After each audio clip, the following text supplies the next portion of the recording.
Productivity. A lot of people struggle with it. Procrastination, lack of focus, lack of time are all things inhibiting people on a daily basis. But what if there were ways to increase your productivity? Well, according to science, you can, including Associate Professor Andrew Huberman, neuroscientist at Stanford. Damn. Big guy in brains and muscle. A couple years ago in his podcast, he described a scientifically backed day routine to becoming more productive. And I tried it. The routine is as follows. You wake up around 6:30 a.m. and write down the time you woke up. Then you proceed to walk outside for 10 to 30 minutes to get sunlight and forward movement. If there's no sun, artificial light like blue light works as well. After the walk, you drink a liter of water with some salt in it. Delicious. Caffeine like coffee has to be delayed though until 1.5 to 2 hours after you wake up. Now, I don't really drink coffee, so should I get addicted to it for this video?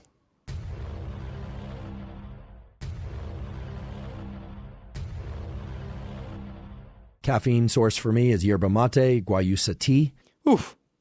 I like drinking tea.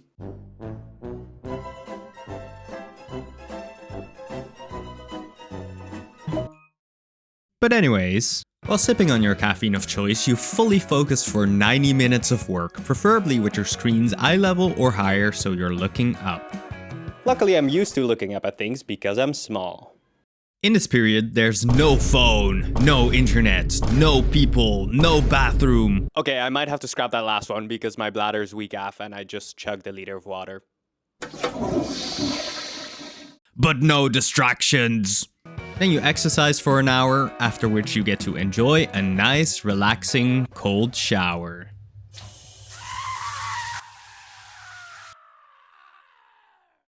Around noon you can finally eat something, but not too much. This breakfast/lunch should be low in carbohydrates and should contain sufficient omega-3 fatty acids. Then you go for another small walk, followed by some form of relaxation practice such as yoga nidra. Then you drink more, so you are ready for another 90-minute focus session. At this point it will be around 4 to 5 p.m, which means another 10 to 30-minute walk. And then you end the day with eating dinner with starchy carbohydrates, taking a hot shower, and then go to bed so you can actually wake up the next day again. Damn, that's quite a packed and planned out day. So this routine clearly requires a lot of time investment that not a lot of working people can do. And that is exactly why this is the perfect moment for me to try it, because I'm currently unemployed. I tried this routine for a month to see whether it would actually make me more productive, and then decided to rate every day of the experience out of 10. Not the best experiment, I know, but I don't care. This is my video, so I make the rules. So let's see how it went.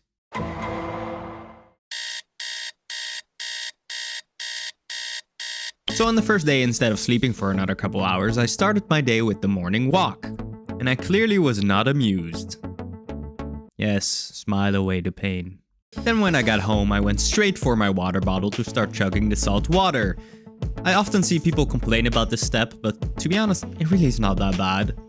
Like, it's not like you're drinking the ocean. I think I actually struggled more with the amount of water than with the taste. Then with my caffeine of choice, it was time for the first focus session. Alright, the focus session went quite well. I think I did a lot of things very productively. Very nice for a change. And now it's time for my 1 hour of exercise. So I'm going on a run.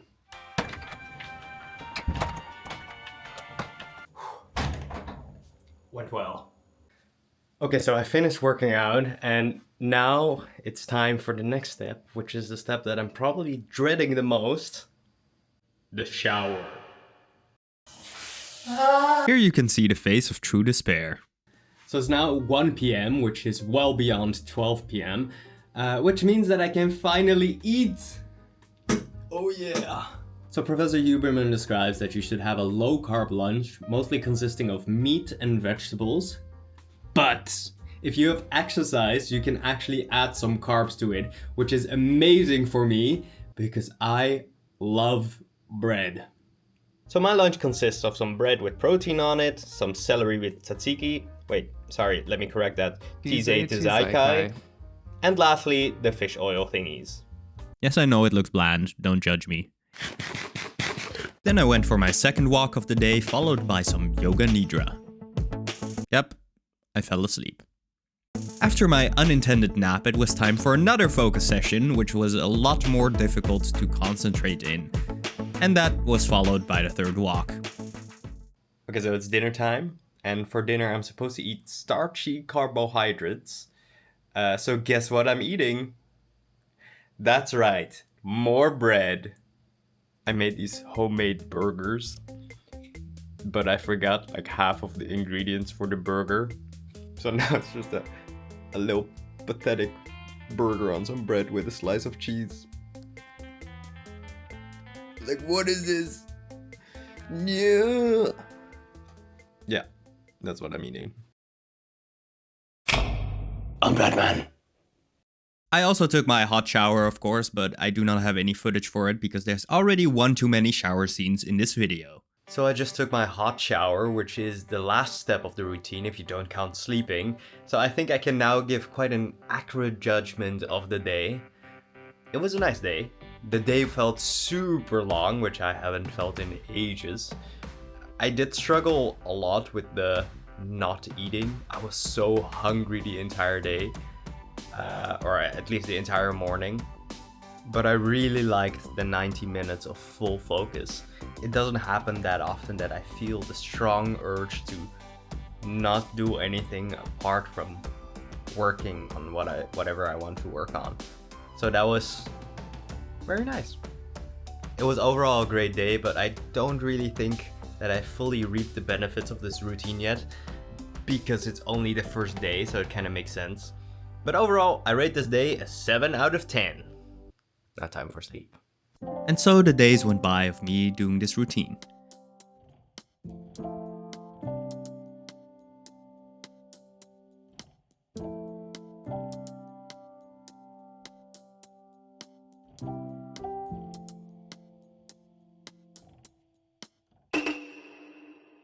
So I'm halfway through the month now, and overall I think it's going quite well. I do notice that sometimes it is a bit difficult to follow the routine exactly, especially when I have other things to do, but I'm trying my best, okay?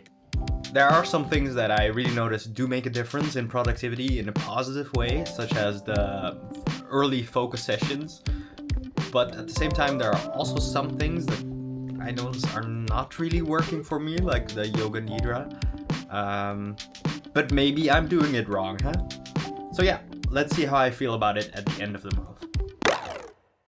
So it's now mid-October, which means that I've completed more than a month of this routine. Yeah! So now the important question, how did I feel about it? So let's evaluate. As you can see from this graph, my day ratings were generally quite high with an upwards trend. And coincidentally, the dips in this month were exactly the days that I couldn't really follow the routine that well. For example, because I was running 30 kilometers. So in general, the routine seems to work quite well, even though this research is full of limitations. On the days that I was following this routine very strictly, I definitely felt a lot more productive, especially because of the early start. Like the days felt a lot longer than they usually do, and that was absolutely amazing. So will I keep doing this routine? Absolutely not. Or at least not all of it. Because while this routine definitely made my days a lot longer, this also brings me to the main problem that I had with this routine. Time. Doing all the steps in this routine takes so much time. Time that I won't necessarily have when I'm employed. The first couple steps don't really pose a problem at all, especially because the first focus session aligns very nicely with when you typically start working. The problem is the rest. Like for most jobs when I'm in the office, I cannot just work for 90 minutes and say, see you later boss, and disappear for 3 to 4 hours because I need to work out, take a cold shower, have lunch, take a walk, and then do some yoga. Or maybe I can, but then I won't have that job for very long. I also really noticed that because this routine takes so damn long, it is sometimes a bit difficult to balance it with the other facets of life, such as doing your mundane daily tasks and hanging out with friends. And productivity is nice and all, but now that I've stopped doing the routine for a couple days, I feel truly liberated, freed from the shackles of forced productivity. And while routines and habits are very nice, I think that they should facilitate you achieving your goals and not act as a burden in your daily pursuit of happiness. And so, while this routine definitely seems helpful in productivity, I don't think I can continue doing it. Or at least not fully. So let's quickly go over the things that I'll keep and those that I won't keep. So the first thing that I'll definitely keep is the waking up early. Okay, maybe I won't wake up at 6:30, but definitely a lot earlier than I used to, because it just makes me feel like my day is so damn long. In a good way. I'll also try to keep the morning walks because they are quite a nice way to wake up. But the only problem with that is that currently it only gets light after 8 a.m. So I'll have to substitute the sun with artificial lights. Praise the sun. Praise the sun. Praise the sun. Praise the sun. Praise the sun. Praise the sun. Praise the sun. Praise the sun. I'll continue drinking the salt water in the morning because I don't really mind the taste, but I'll drink a lot less. Like, it's very important to stay hydrated, but I just prefer casually drinking throughout the day because when I drink this much in one go, I have to go to the bathroom way too often. Like, it's already embarrassing how often I have to go to the bathroom normally, and I really don't want my coworkers thinking that I have a secret stash of M&Ms or something hidden in the company bathrooms. Don't go looking for my secret stash of M&Ms. Delaying caffeine is an easy yes, because I'm not really dependent on it anyways, it's just an easy habit change. I don't have anything to lose from it. The focus sessions are a definite yes. Like, especially the first focus session is so nice and so easy to sync up with when you start working at 9 a.m. anyways. So it just works. Ideally, I would also keep the morning workout and the cold shower, but I don't think I can do that in the middle of work, so I'll just have to move them to later. Surprisingly, I'll also keep the no food until 12 p.m. Like, I really didn't like it at the beginning, but I kinda got used to it. Wow, it seems that you're really keeping everything of this routine, huh? What happened to you feeling burdened by it, huh? Come here, dumbass. No, I'm removing the rest, I'm removing the rest. Wait, really? Yeah. That's right, I'll keep it as a morning routine instead of a day routine. I think that the extra bit of flexibility that this gives me just gives me so much more joy. Like, I also just think that the yoga nidra is not for me. Out of the 30 times that I tried it, I fell asleep 28 times and woke up absolutely wrecked every single time. And I also just kind of want to eat whatever I feel like eating. Bread. And I mean, I'll probably still take showers in the evening just because I want to feel fresh when I get into bed. And the evening walks are kind of incorporated in my routine when I have to leave the office anyways. It's just that they are no longer must-dos, but instead things that I can do, but don't have to. So would I recommend you trying this routine? I don't know, maybe. I guess you can at least try and see if it works for you, and then if it doesn't, you can change it.